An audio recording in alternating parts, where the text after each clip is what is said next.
Hello guys, আজকে আমাদের পিঠে হচ্ছে। কি কি পিঠে হচ্ছে দেখিয়ে দিই। এটা আমাদের চালগুড়ি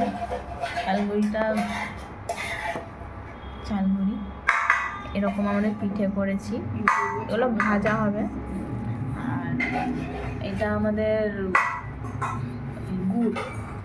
গুড়, এটা আমাদের দুধ পিঠে হয়েছে, দুধ পুলি। এইটা আমাদের সেদ্ধ পিঠে যেটা, সেটা হয়েছে। এবারে আমাদের আইকনিক পিঠে,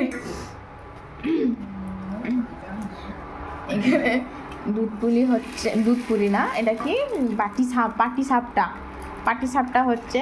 তার জন্য বেগুন কিনে নিয়ে আসা হয়েছে। বেগুনের জন্য এক বাটি তেল ছিল, ওইটুকু তেল পড়ে রয়েছে। আর এখনও এটা, আর নারকেলের পুর এক গাদা, আমাদের কোনো অভাব নেই। কারোর যদি লাগে এখান থেকে এসে নিয়ে যাবে। আর আমাদের আইকনিক, মানে যাকে আইকনিকই বলে, আমাদের পাটি সাপটা। বানানো হচ্ছে। যদি কেউ খেতে যাও পাটি সাপটা, ঝুড়ো পাটি সাপটা, তো প্রথম বানাচ্ছি, চলে এসো। বানাচ্ছিস তো? প্রথমে এগুলো আমি ট্রাই করেছি, যে আমার দ্বারা এই কটাই ঝুড়ো পাটি সাপটা হয়েছে। দিয়ে এখন এইরকম হচ্ছে আমাদের থালা বাটি ঢাকা দিয়ে। আমরা এই প্যান্টটা নিয়ে এসেছিলাম একজনের কাছ থেকে ধার করে, হয়নি আমাদের ইন্ডাকশানে। দিয়ে আমাদের এইটাতে হচ্ছে। এটার হ্যান্ডেলটা ছিল, ভেঙে দিয়েছে।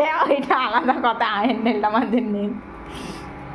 আমাদের পাটি সাপটা যারা যারা খেতে চান অবশ্যই আমাদের সাথে যোগাযোগ করবেন। আমরা পার্সেল ডেলিভারি করে দেবো।